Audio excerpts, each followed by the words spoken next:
Shalom, shalom, peuple de Dieu. Je vous salue au nom de Jésus-Christ, notre Seigneur et Sauveur. Je suis Justin Bougnakiri, un serviteur de Dieu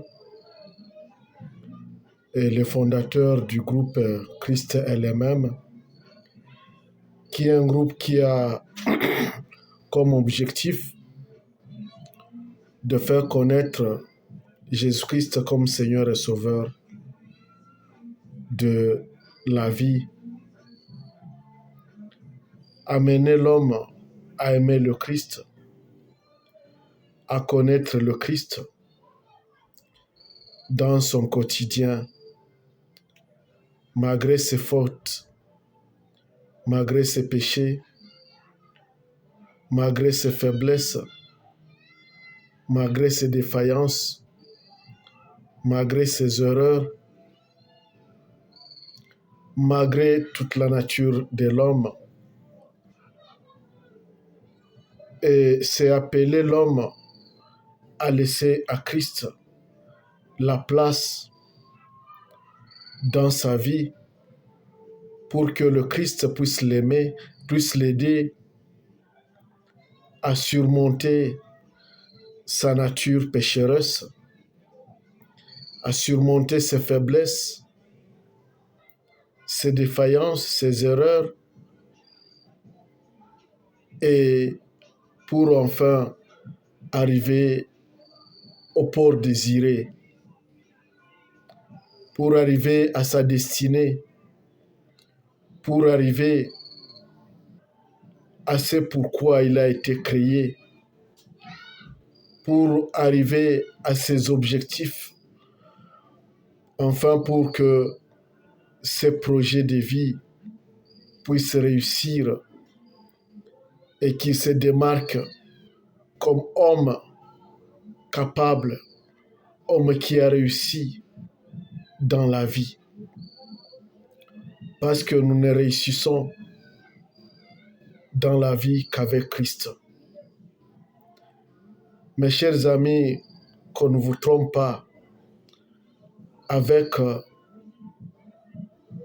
les idées mondaines, les idées actuelles qui gagnent le monde,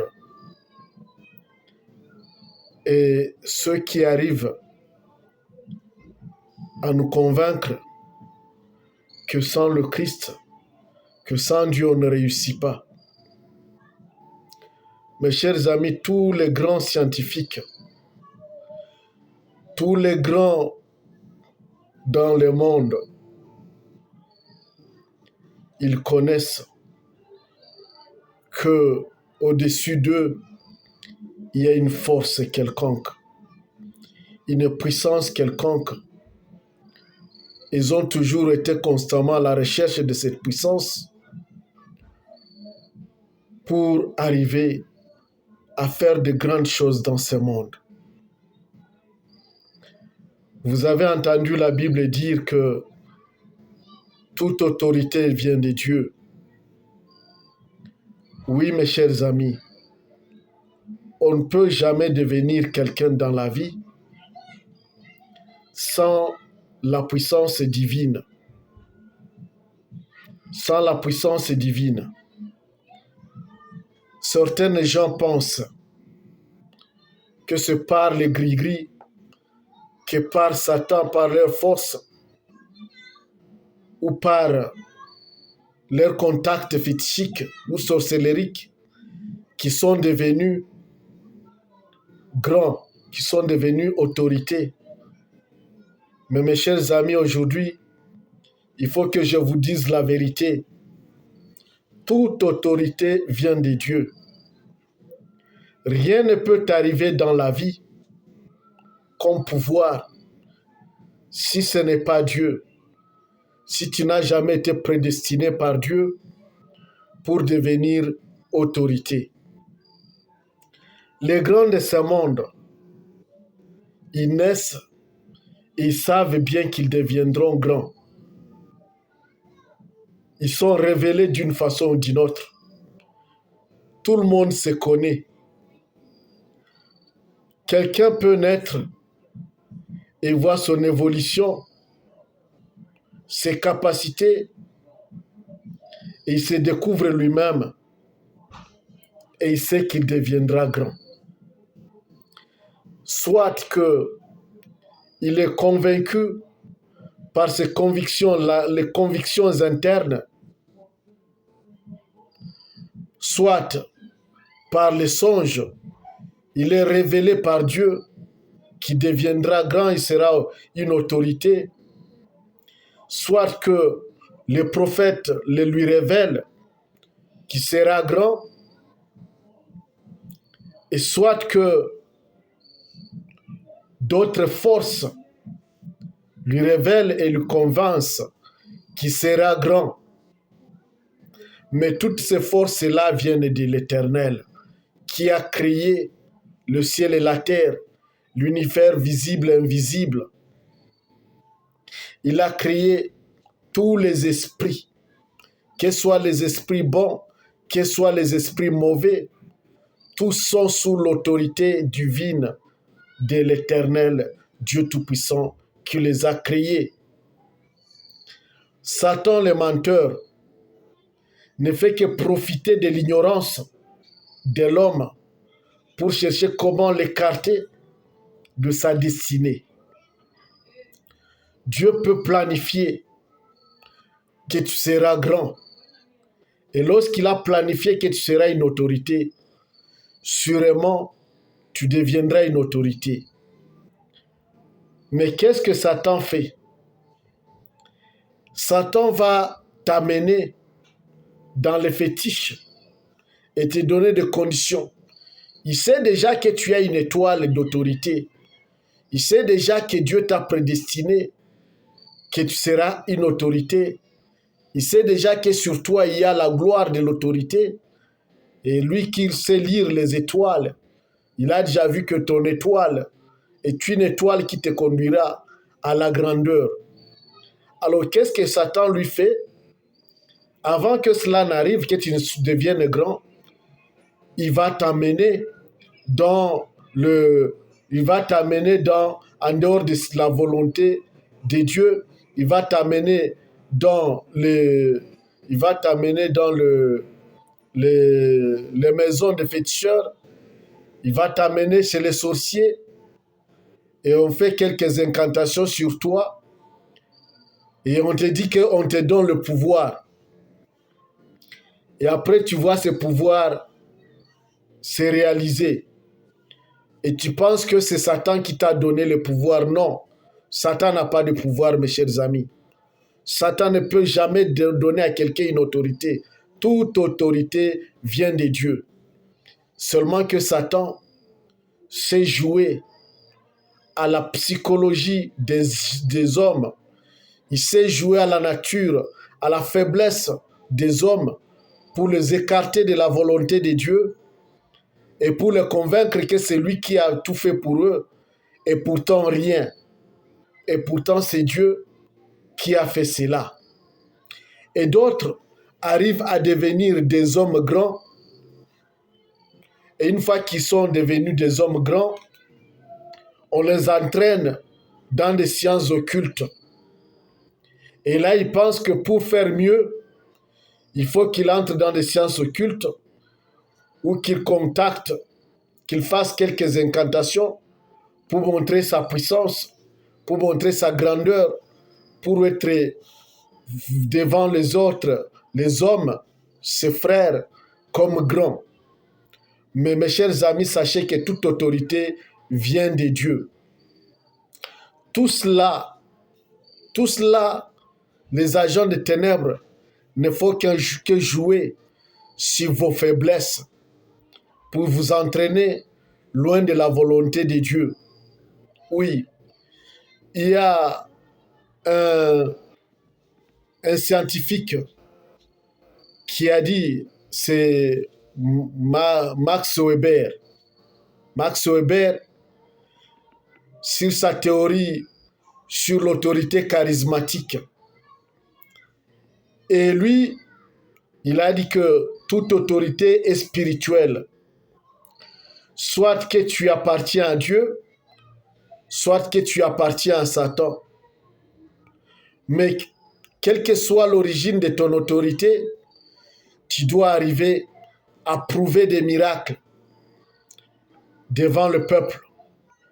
Et ces miracles qui feront à ce que le peuple croit en toi. Et ce qu'il appelle miracle, c'est de donner des solutions aux problèmes qui dépassent tout le monde. Des solutions pour lesquelles les autres n'ont pas trouvé la lueur. Mais toi, comme autorité qui est charismatique, tu dois arriver à mener une solution, à penser une solution et à dominer tout le monde, arriver à donner une solution aux problèmes qui dépassent les autres, aux problèmes pour lesquels les autres ne peuvent pas avoir la solution, mais toi tu apportes la solution.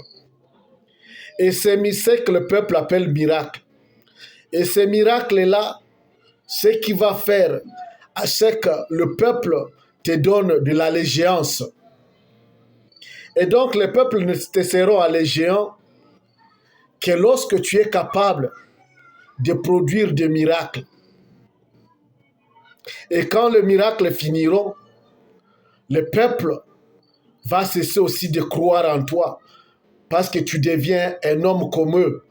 Tu deviens comme tout le monde. Tu es devenu incapable de faire mieux. C'est ça ce que Max Weber appelle autorité charismatique sur sa théorie de légitimité.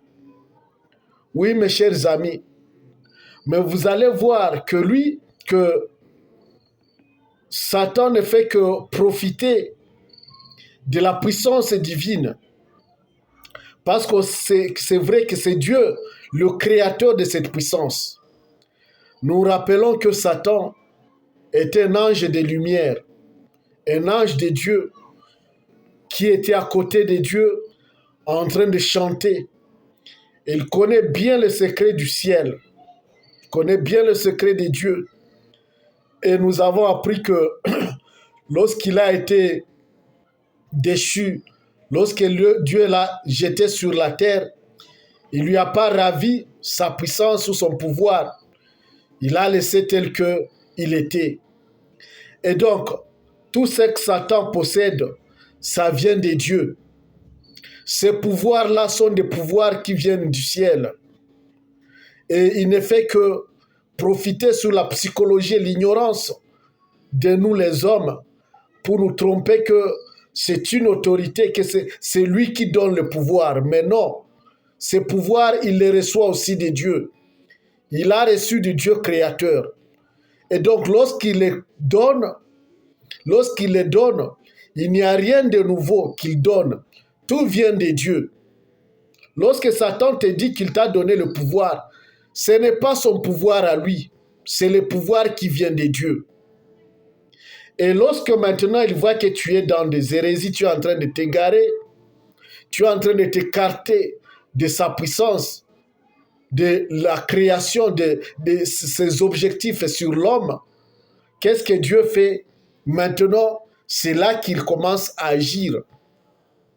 C'est là qu'il commence à agir. Et pour certains, ils ont la grâce de voir Satan se taire ou s'écarter. Et les autres finissent par accepter de perdurer dans la ruse de Satan. Et par la fin devient catastrophique.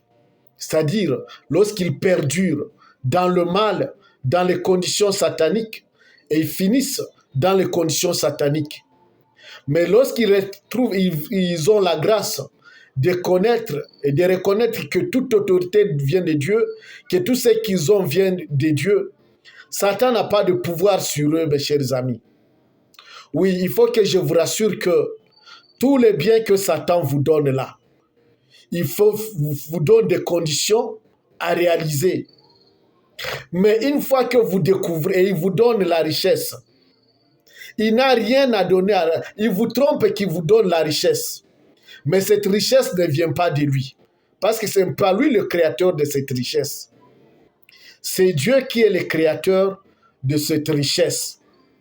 Et donc, lorsque vous avez découvert qu'il est menteur et que cette richesse ne lui appartient pas, mais que ça appartient à Dieu, et que vous arriviez à croire en Dieu, le Créateur, et à suivre son Fils Jésus-Christ, je vous dis, mes chers amis, je vous rassure, au nom de Jésus-Christ, que vous êtes capables de confisquer ces biens à Satan, et vous restez avec cette richesse, et il n'aura plus de pouvoir sur lui, sur cette richesse, et cette richesse va rester votre, et vos enfants et vos petits-enfants, vos petits-fils vont bénéficier de cette richesse là-bas, et pourtant vous l'avez acquis de Satan.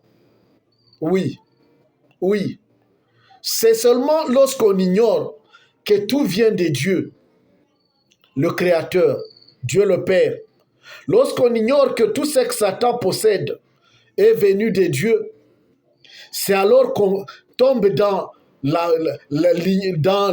faiblesse, dans la défaillance, et que Satan vous manipule comme pas possible. Mais lorsque vous reconnaissez que c'est Dieu qui est au-dessus de toutes choses, mes chers amis, rien ne peut être disparu de la richesse, quelle que soit la nature dont vous l'avez acquise, que vous l'ayez acquise par des voies sataniques, que vous l'ayez acquise par des voies spirituelles divines.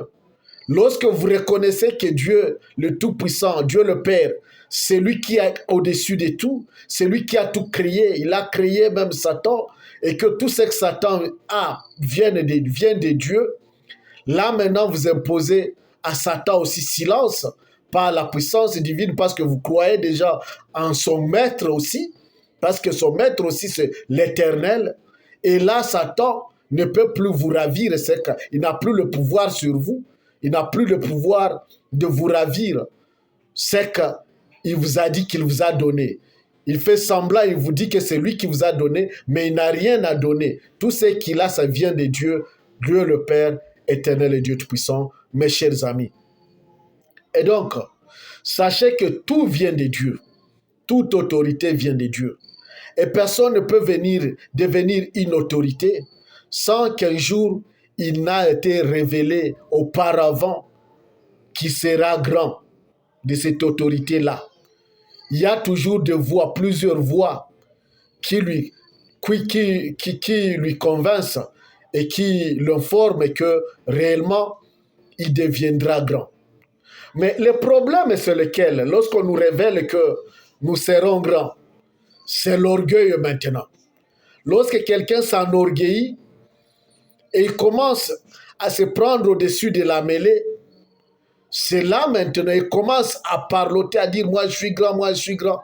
C'est alors que ça reste seulement dans l'histoire et ça ne se réalise plus. Ça ne se réalise plus.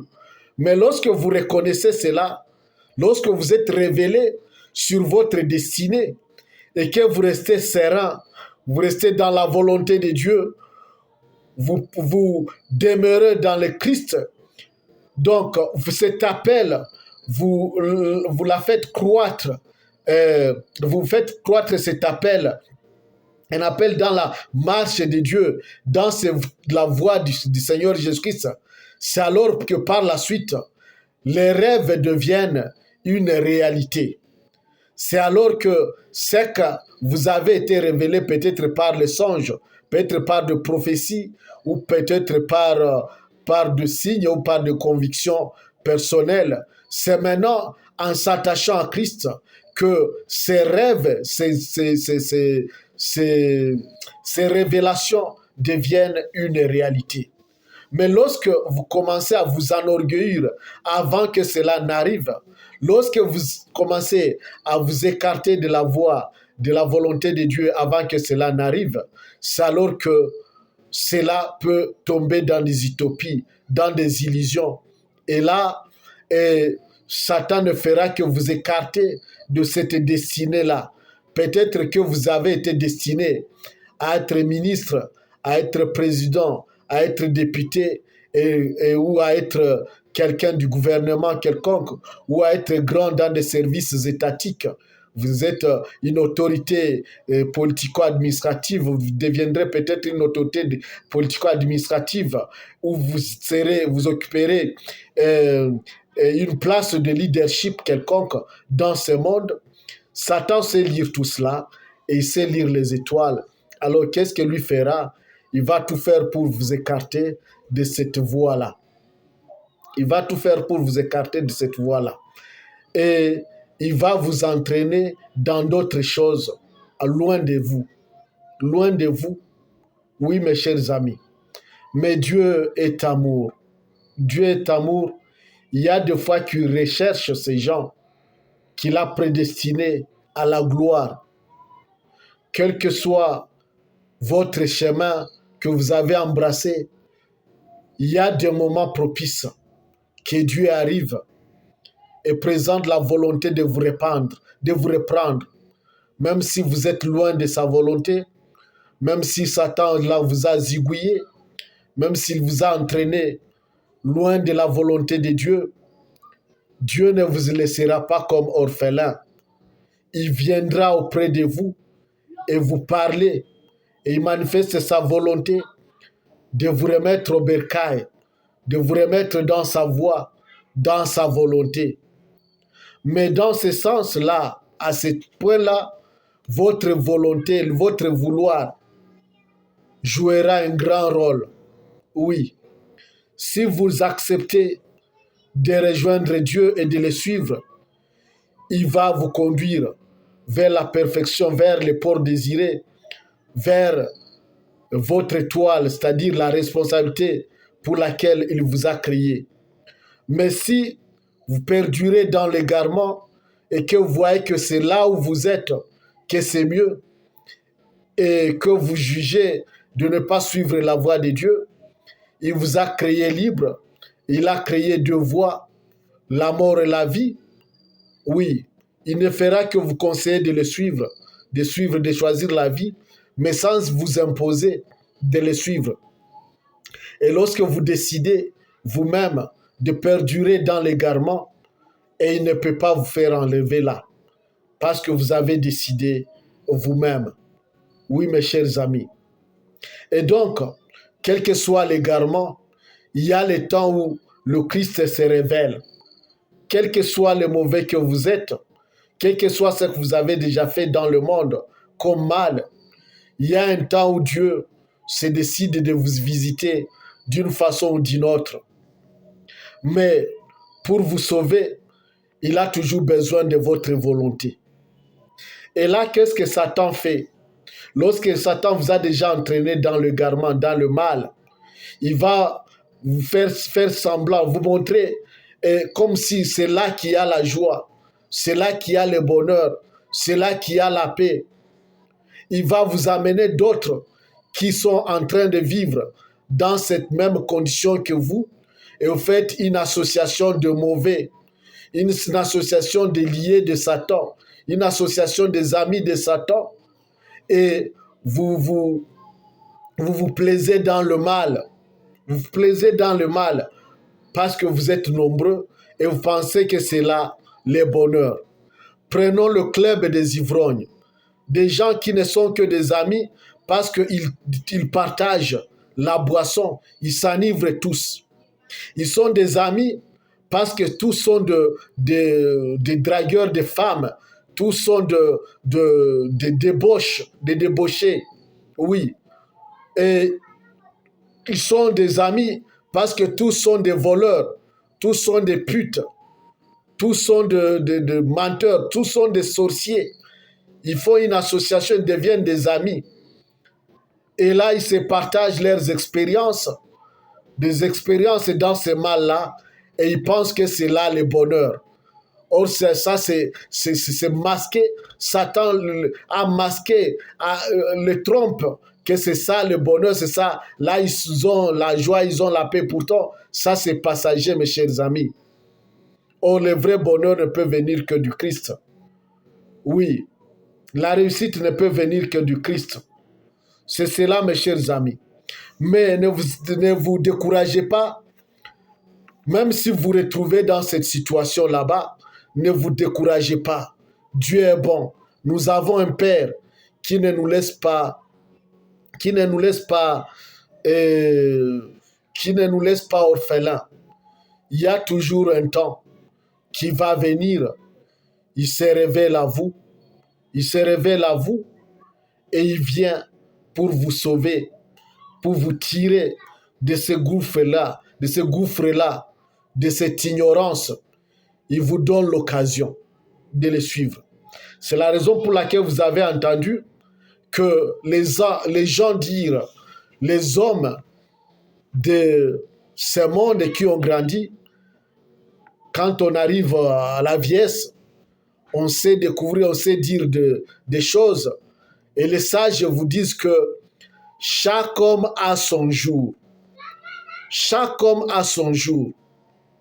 Et chaque être humain vivant sur la terre a un jour de bénédiction. Il y a le temps où Dieu le visite pour le bénir parce qu'il a été créé à l'image de Dieu. Dieu ne laisse jamais l'homme, il ne l'abandonne jamais dans l'égarement ou dans la misère.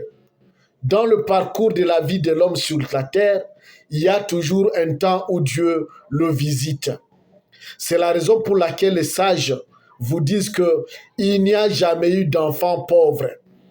Tous les enfants sont riches.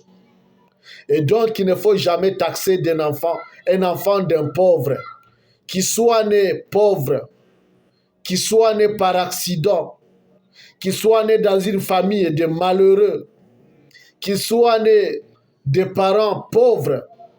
Mes chers amis, aucun enfant n'est pauvre parce qu'il a une destinée devant lui et Dieu a encore quelque chose à faire sur sa vie.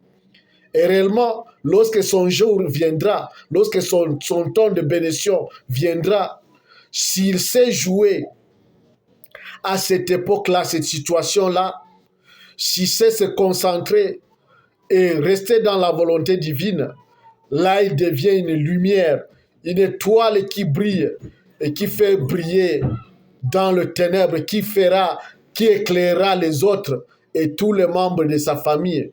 Et il devient l'iconzile de la famille. Il devient sauveur de sa famille. Oui, c'est la raison pour laquelle tout homme a son jour. Tout homme, Dieu visite tout homme dans la vie. Le problème, c'est de savoir, découvrir quand est-ce que Dieu nous a visités. Si vous restez dans la distraction, mes chers amis, vous ne saurez pas quand Dieu vous a visité. Parce que, par exemple, prenons un exemple. Dieu vous apporte la richesse. En un certain temps, vous voyez la richesse vous suivre.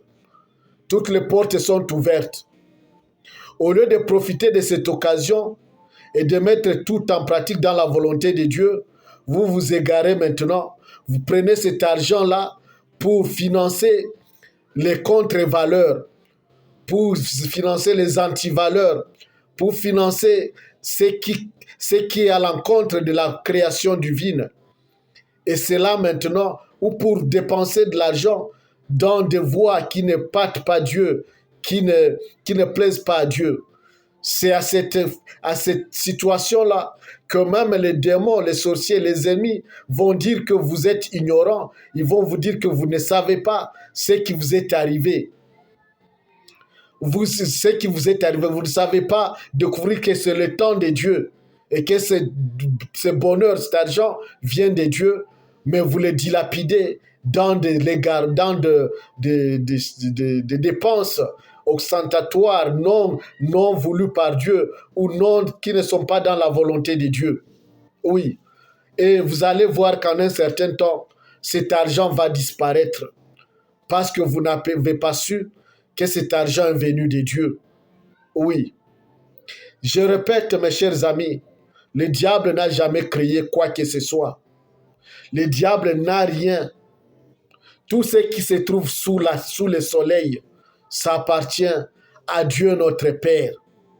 Tout ce que vous voyez sous le soleil, l'argent, le matériel, tout, les hommes, les animaux, tout ce qui se trouve sous le soleil appartient à Dieu. Mais Satan ne fait que profiter de l'ignorance des hommes pour les entraîner loin de la volonté de Dieu, leur Père. Mais lorsque vous remarquez que vous avez quelque chose, même si c'est par la voie satanique ou sorcellérique que vous l'avez acquise, c'est une fois que vous retournez à Dieu et que vous reconnaissiez que tout cela appartient à Dieu et que vous parliez parce que la parole a un pouvoir, mes chers amis. Et lorsque vous parliez à cette richesse-là, vous dites à Satan que c'est venu de Dieu et vous acceptez Dieu, le Créateur, comme votre Seigneur, comme votre Sauveur, comme votre Père qui vous a donné tout cela. Cette richesse ne peut plus partir, mes chers amis. C'est question de secret. C'est question de conviction, que vous sachiez que tout est venu de Dieu. Tout a été créé par Dieu et que donc Satan n'a pas à vous donner. Et là, vous lui parlez, vous parlez à Satan. Vous lui dites la vérité et vous lui dites que tout est venu de Dieu. Et vous lui dites que il ne va rien vous ravir. Il ne va rien vous ravir parce qu'il ne vous a rien donné, parce que ce qu'il a, c'est venu de Dieu le Père, c'est lui son chef, et vous avez écrit en son chef. Oui, les Chi disent, excusez,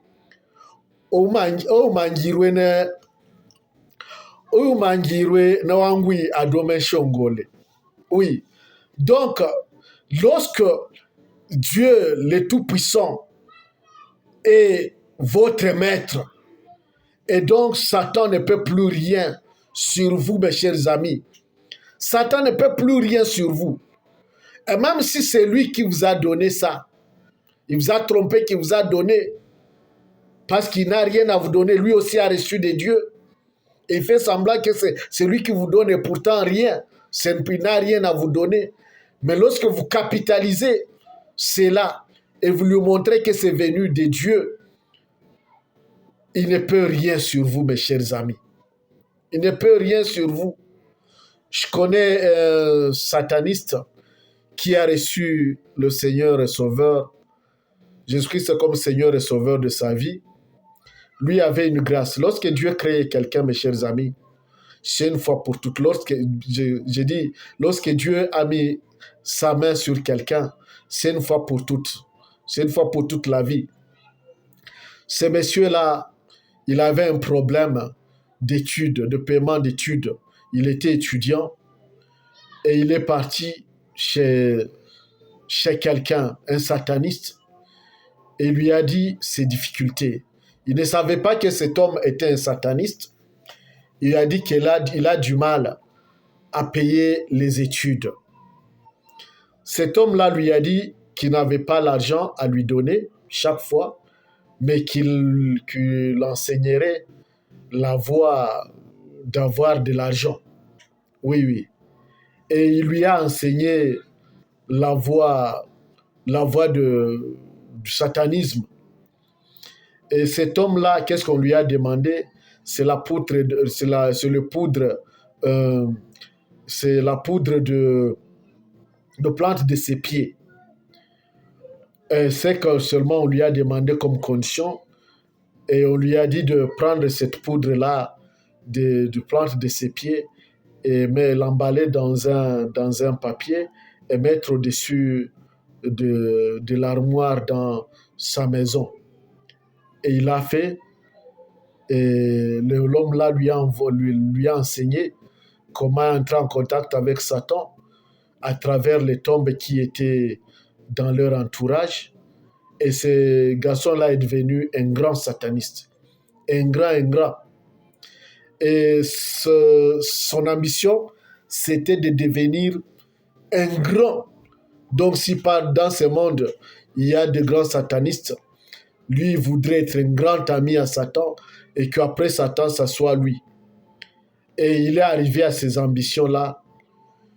Il était devenu un grand sataniste. Il avait la capacité d'entendre toutes les voix des animaux et des oiseaux.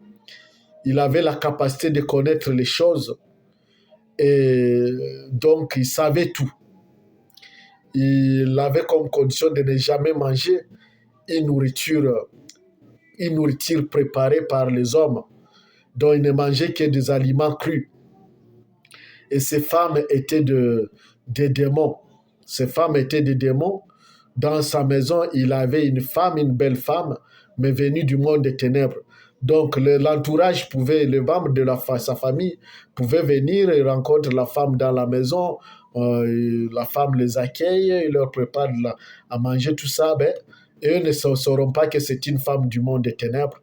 Ils ne sauront pas que c'est une femme du monde des ténèbres. Et c'est comme ça, il a vécu comme ça. Et il avait d'autres femmes, des démons dans le monde des ténèbres. Un jour, comme il était grand, il avait une mission d'aller prêcher une réunion, d'aller faire une réunion de satanistes quelque part.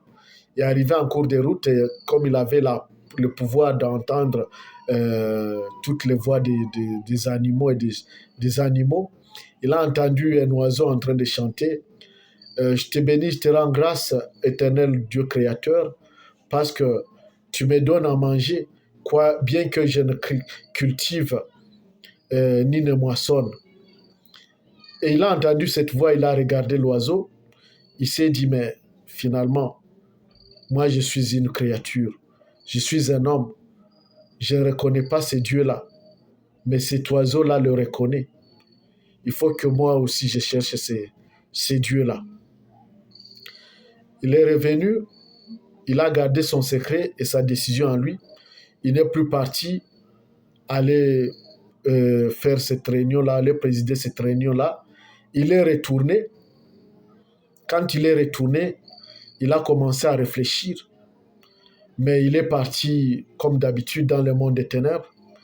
Il a demandé aux démons de lui expliquer, ces femmes du monde des ténèbres, il leur a demandé de lui expliquer ces phénomènes-là, quel est ce Dieu-là dont l'oiseau, à qui l'oiseau faisait allusion et pour qui l'oiseau chantait.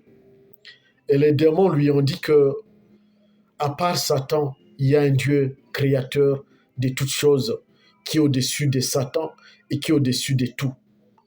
Mais qui ne puisse pas, de garder ses secrets. Ces démons lui ont dit de garder ses secrets pour lui-même. Parce que et si dans le monde des ténèbres, on découvre que ce sont eux qui lui ont dit la vérité, et ils seront punis. Et lui ont dit que nous te le disons parce que nous t'aimons.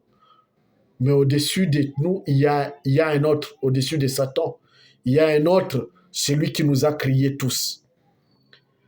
Et c'est ainsi qu'il a pris sa décision de chercher ce Dieu-là. Mais il ne savait pas encore comment le chercher. Il s'est décidé de le chercher. Il a gardé ça dans son cœur parce qu'il savait qu'il ne pouvait pas déclarer dans le monde des ténèbres qu'il abandonnait tout en un coup. Et surtout qu'il avait 2000 gardes du corps, 2000 démons qui le gardaient comme gardes du corps. Donc il y a des choses qu'il ne pouvait pas dire par la bouche et les garder seulement dans son cœur. Alors, venant du monde des ténèbres, il s'est décidé de chercher un pasteur. Dans son entourage, il y avait un pasteur. C'est pour vous dire, mes chers amis, lorsque Dieu vous a choisi, toutes choses concourent au bien de ceux qui aiment Dieu. Toutes choses concourent au bien de ceux qui aiment Dieu. Dieu savait déjà que c'est son homme, bien qu'il soit sataniste, Dieu savait que c'est son serviteur. Et donc, il avait déjà prévu que dans son entourage, il y ait déjà un pasteur. Alors, le monsieur est parti chez le pasteur et lui a dit la vérité, que lui, c'est un grand sataniste. Il est gardé par 2000 démons et qu'il voulait recevoir le Christ comme Seigneur et Sauveur. Excusez, il ne lui a pas dit qu'il voulait recevoir le Christ comme Seigneur et Sauveur, mais il lui a demandé au pasteur de lui parler de ces dieux-là. Ces dieux qui est au-dessus de Satan, ces dieux qui est au-dessus de toutes les puissances. Et le pasteur a commencé à lui parler de ces dieux-là. Il lui a parlé aussi de Jésus-Christ, comme fils de Dieu, capable de tout. Alors, en un certain temps, il lui a dit, je veux que tu me montres la voie d'atteindre ces dieux-là. Je ne veux plus Satan parce qu'il a aussi des limites. Moi, mon ambition, c'est toujours avoir une puissance, une grande puissance. Et je remarque que c'est Dieu-là dont tu me parles, c'est lui qui est grand, plus que Satan. Et c'est lui qui peut me donner une puissance, plus que celle de Satan. Et c'est ainsi que le pasteur lui a fait recevoir Jésus-Christ comme Seigneur et Sauveur. Mais le pasteur lui a dit, malheureusement, je n'ai pas de pouvoir. Je n'ai pas de pouvoir, je n'ai pas de force spirituelle pour te délivrer. Parce que tu as de grandes puissances et je n'ai pas ces dons-là, je n'ai pas cette grâce-là de te faire sortir de ces puissances là-bas. Mais tout ce que je peux faire pour toi, c'est de te faire accepter le Christ comme Seigneur et Sauveur. Oui, entre parenthèses, mes chers amis, je tiens à vous dire que de ne pas juger les serviteurs de Dieu, de ne pas les condamner.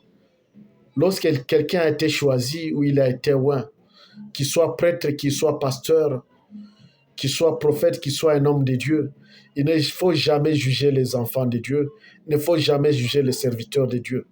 Parce que un serviteur de Dieu, quelles que soient ses faiblesses, ses défaillances, il a toujours quelque chose de Dieu en lui et qu'il peut transmettre aux autres et qui peut servir Dieu.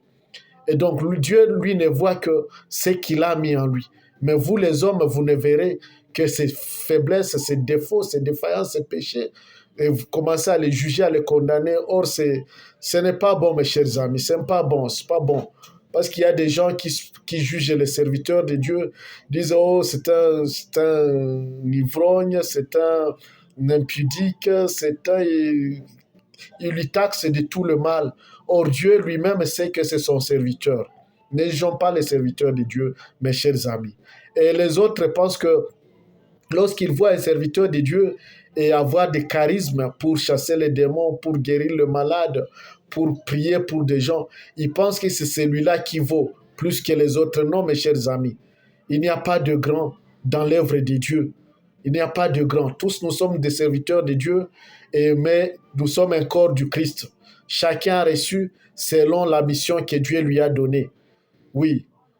Si je vous parle de cette parenthèse-là, de cela, mes chers amis, c'est pour vous parler de ces pasteurs-là qui a déclaré devant ces satanistes-là qu'il n'a pas de pouvoir de le faire sortir du satanisme, mais qu'il avait seulement le moyen de le faire accepter Jésus-Christ comme Seigneur et Sauveur. Et donc, ne pensez pas que c'est seulement ceux qui ont la puissance divine d'attaquer les démons, d'attaquer les forces de ténèbres qui sont des serviteurs de Dieu. Non, non. Chacun a reçu et donne ce qu'il lui a donné, ce que Dieu lui a donné. Oui, oui, ce que Dieu lui a donné. Dernièrement, je vous ai donné un témoignage d'une fille qui avait reçu le Seigneur comme sauveur de sa vie, qui était dans un état d'ivresse. Dieu est grand, mes chers amis. Il faut laisser à Dieu seul le travail. Oui, oui. Un serviteur de Dieu peut être dans un état de faiblesse. J'ai déjà rencontré un homme ivre comme pas possible. Et il m'a témoigné, il a commencé à me parler de la volonté de Dieu. Il a commencé à me prophétiser. Heureusement que j'avais l'Esprit de Dieu. Quand j'ai commencé à entrer dans la spiritualité, à me concentrer, à entrer dans le spirituel, j'ai entendu une voix qui me dit, c'est mon serviteur. Et j'avais de l'argent, j'ai donné à cet homme-là, qui était ivre. Je lui ai dit, toi tu es un homme de Dieu, mais fournis un effort pour quitter l'ivresse et pour te consacrer à ton Dieu. Cet homme-là a fait 2 ans dans l'ivresse. Dernièrement, il y a 2 semaines que je l'ai rencontré déjà propre. Et il me disait que ce que je lui avais dit il y avait 2 ans, il avait tenu compte. Mais que juste après que je le lui ai dit, il était tombé dans l'ivresse comme pas possible. Il sortait de chez lui et il revient de chez lui après 2 jours. Et il s'est retrouvé dans des caniveaux, de l'essence, de chez Kibonge, de Kadutu. Et pourtant, chez lui, c'est en ville. et ne comprenaient pas c'est quoi au juste. Et c'est c'est un jour qui s'est découvert dans une toilette. Dans une toilette, ma vie. Donc, ça, il est tombé dans le caca. Mais il n'est pas mort. C'est ce jour-là qu'il a reconnu que Dieu est grand. Comment il a survécu dans ces caca. Il n'est pas mort, mais il a survécu. C'est alors qu'il s'est décidé de retourner auprès de Dieu. Et il est redevenu un serviteur de Dieu. Mais imaginez-vous si je l'avais jugé parce qu'il était ivre. Qu'est-ce qu'il deviendrait? Il perdurerait peut-être dans ces conditions-là. Mais bien que ça a duré du temps, un jour il a pris conscience de la parole que je lui avais dite. C'est la raison pour laquelle, mes chers amis, il ne faut pas juger les serviteurs de Dieu. Lorsqu'un pasteur est pasteur, lorsqu'un prêtre est prêtre, il ne faut pas le juger, il ne faut pas le condamner. C'est un homme de Dieu. C'est un homme de Dieu. Tu n'es pas mieux que lui.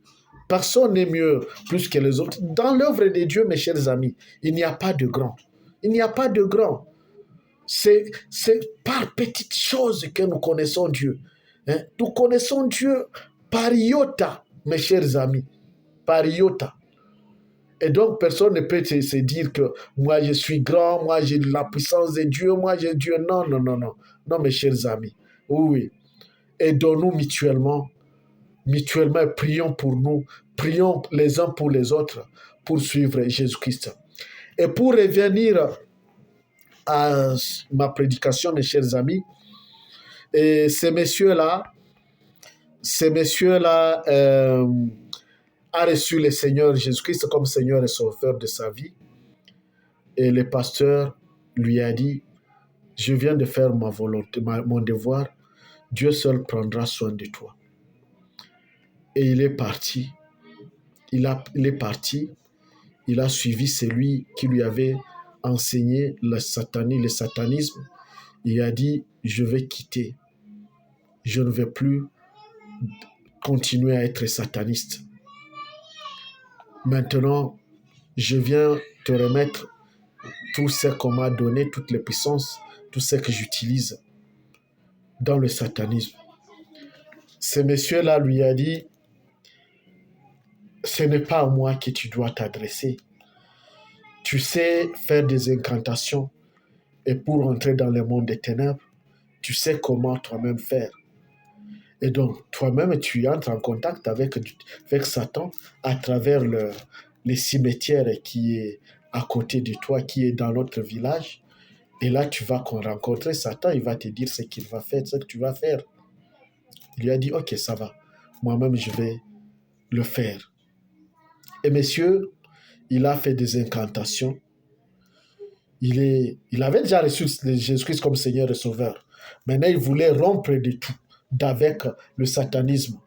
Il a fait des incantations dans le cimetière. Il est entré dans le cimetière voisin de son entourage. Il est parti là, il a fait des incantations et il a appelé le chef de ces cimetières-là, les démons responsables de ces cimetières là-bas. Il lui a dit, je viens te remettre le bâton, je viens te remettre le pouvoir et je ne veux plus de votre puissance. Moi aussi, vous me remettez ce que je vous avais donné, la poudre de plante de mes pieds. Et là, le démon lui a dit, il n'y a pas de problème. Donc, c'était la volonté de Dieu. Tout était préparé par Dieu. Et le démon a pris sa puissance et il a dit à messieurs, vous allez dans votre chambre, au-dessus de la table, vous allez rencontrer une enveloppe qui se trouve là, vous allez rencontrer la poudre qui est là. Donc, vous l'avez déposée là, nous l'avons prise et nous la remettons là-bas. Tu vas la rencontrer là. Toi aussi, tu nous donnes notre puissance. Et il y a eu échange, il y a eu remise et reprise. Et ces démons-là qui étaient entourés par beaucoup d'autres démons, des gardes du corps, et ils sont repartis. À quelques 10 mètres comme ça, 5 mètres, 10 mètres, les démons s'est retrouvé, il a dit, mais nous venons de perdre un élément dans le monde des ténèbres. Comment expliquer cela? Et ils sont retournés pour aller maintenant tuer ces messieurs-là. Et quand ce monsieur les a vus venir avec pression, il a dit, au nom de Jésus-Christ, Jésus sauve-moi. Et en prononçant ces mots, les démons ont pris la poutre d'escampette et ils ont fui. Et monsieur est revenu chez lui et arrivé à la maison, il est tombé malade. Les démons qui l'entouraient maintenant, qui étaient ses gardes du corps, les démons là, ont voulu le tuer.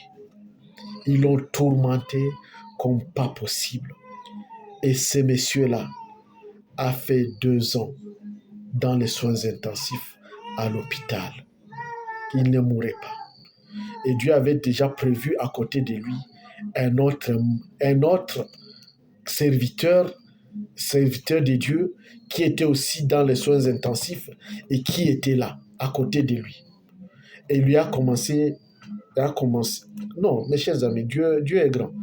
Imaginez-vous 2 hommes qui sont dans les soins intensifs, mais qui se parlent. Et quand ils se parlent, les médecins qui gardent les malades, ils ne découvrent pas que ce sont des malades qui se parlent. Et Dieu a fait qu'il y ait des temps. Tous deux ne guérissaient pas.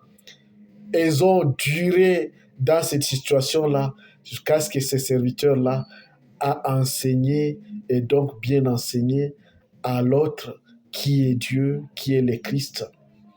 Un jour, il lui a dit, celui qui était sataniste, lui a dit, moi je ne connais pas Dieu. Je l'ai reçu seulement comme Seigneur et Sauveur et tu viens de me l'apprendre, mais moi je ne l'ai jamais connu dans ma vie. Mais tout ce que je te demande, lorsque tu mourras, il ne faut pas m'abandonner. Il faut dire à ton Dieu là de me sauver lui aussi, de me prendre moi aussi. Mes chers amis, Dieu a fait de grandes choses et curieusement, tous sont morts au même moment. Ils sont morts au même moment et tous se sont vus dans un même voyage. Mais quand le Christ est venu les attendre, disons quand les envoyés du Christ sont venus les attendre, maintenant dans le spirituel, ils étaient déjà morts. Ça, c'est un témoignage de ces messieurs-là qui m'avaient témoigné son expérience-là. Et là, maintenant, le Christ, elle dit à celui qui était son serviteur, il a dit, toi, tu as fini ta mission sur la terre.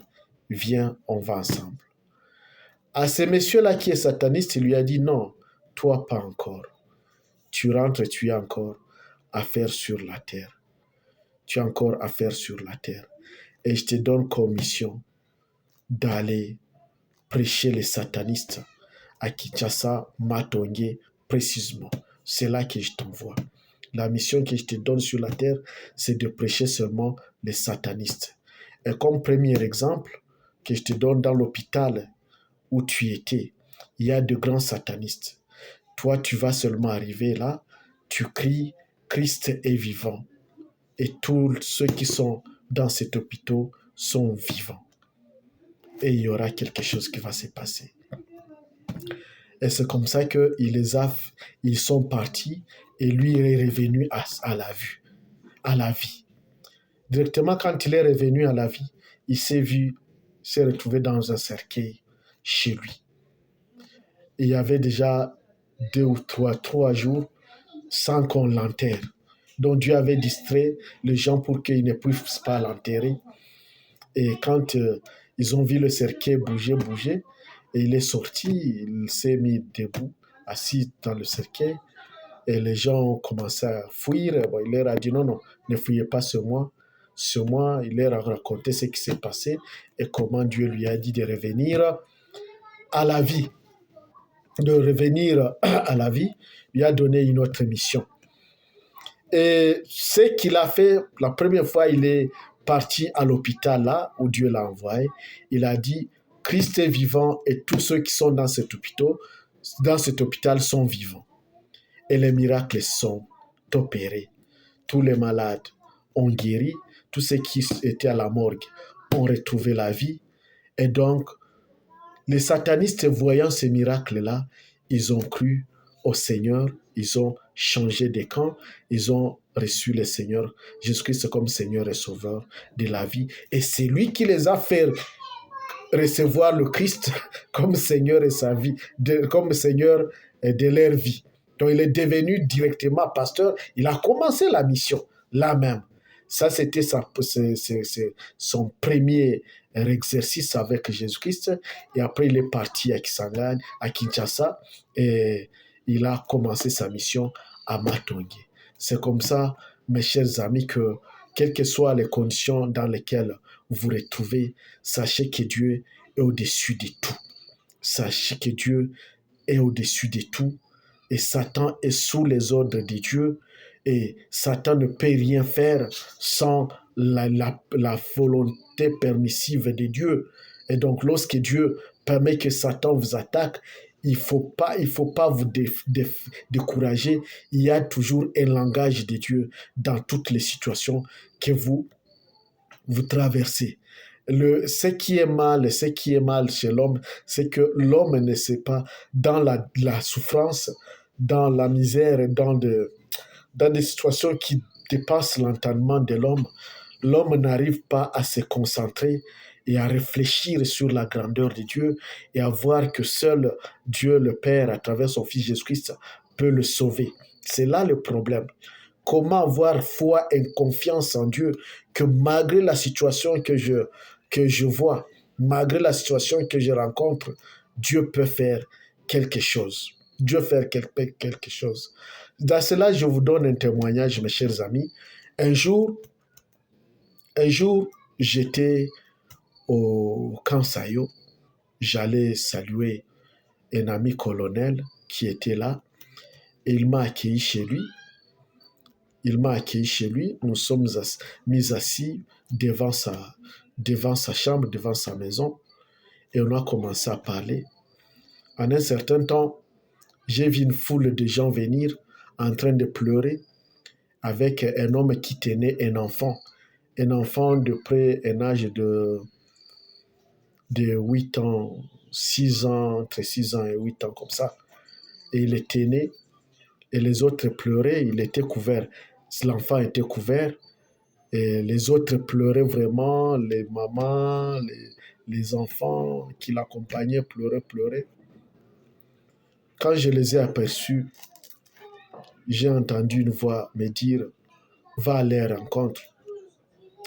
Je suis parti et je suis entré dans la foule. J'ai demandé à ce monsieur-là, est-ce que tu peux me donner cet enfant-là? Quand Dieu prévoit toutes choses, donc Dieu arrange toutes choses pour qu'il n'y ait pas de résistance lorsqu'il a déjà planifié ce qu'il veut faire. Ce monsieur qui ne me connaît pas, et il m'a donné l'enfant.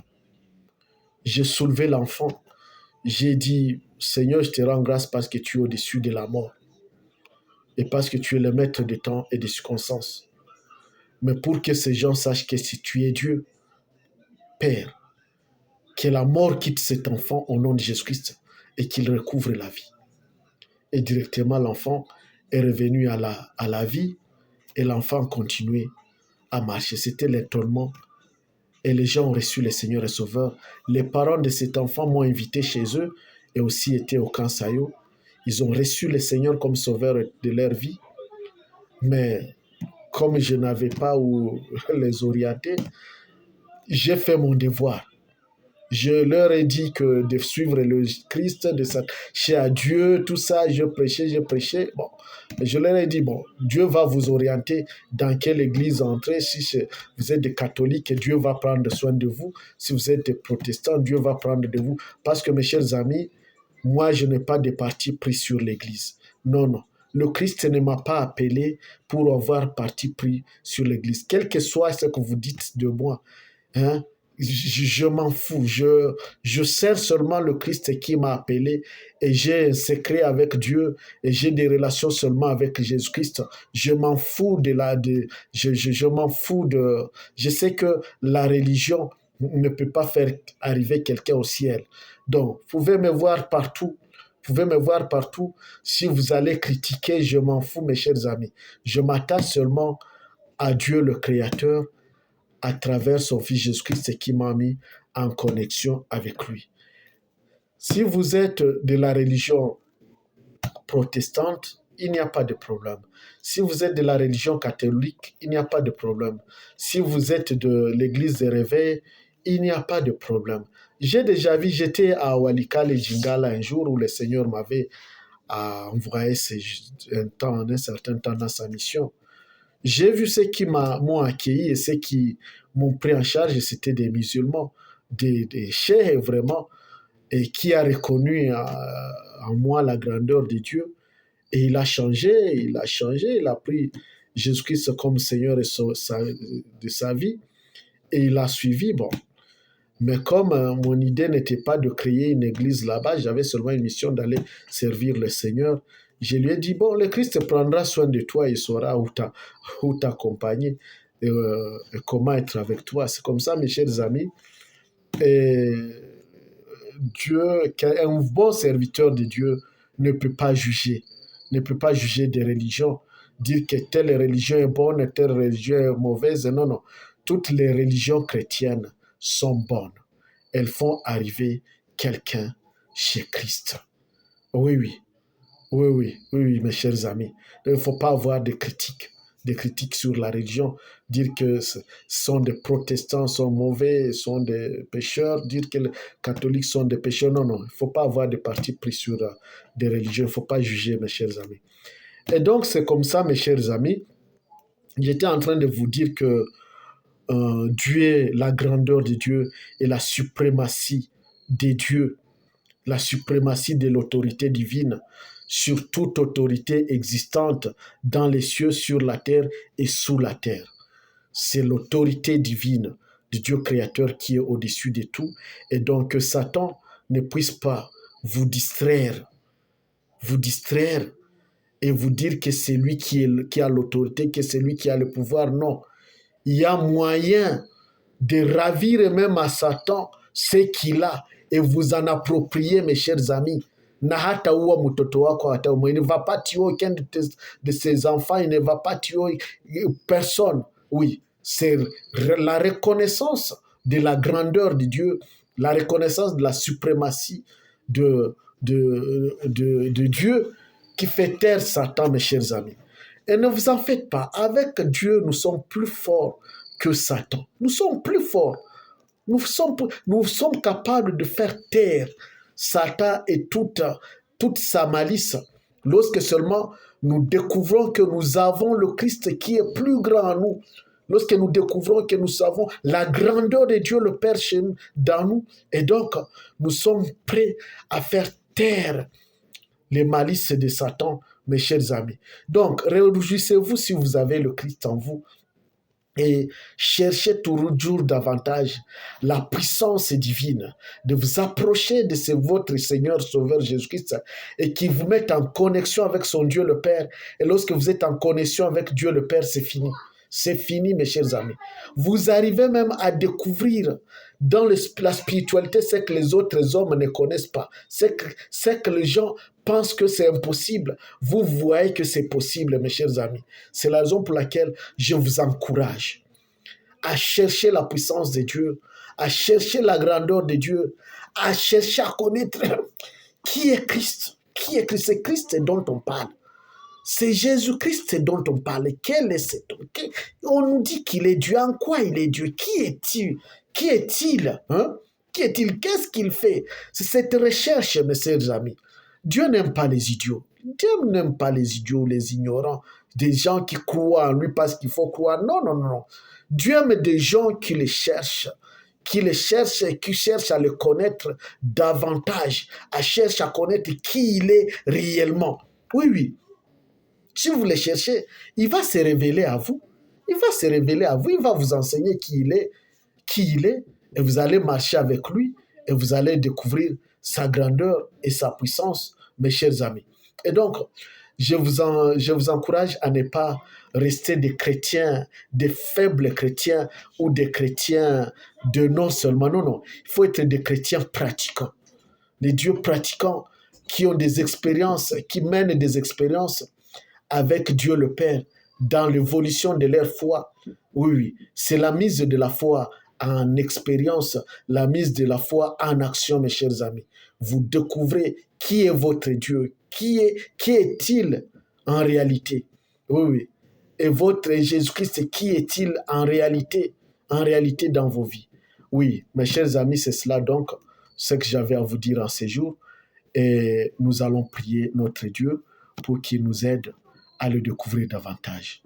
Éternel et Dieu Tout-Puissant, notre Père, Maître de l'univers visible et invisible, j'amène devant toi tout celui qui m'a suivi et tout celui qui me suivra et tout celui qui est en train de me suivre maintenant. Père éternel et Dieu Tout-Puissant, que tu puisses les visiter. En même temps que je parle, qu'il y ait une puissance divine qui les touche, qu'il y ait une puissance de l'éternel et Dieu Tout-Puissant, une puissance qui vient de ton trône de gloire, Père éternel, pour les saisir, pour les transformer et pour changer sa vie, oh mon Dieu, mon roi. Et qu'il ait une puissance de prendre une décision, de séparer le vil, de séparer le mal du bien. Oui, oui. Dans sa vie, Seigneur Jésus-Christ.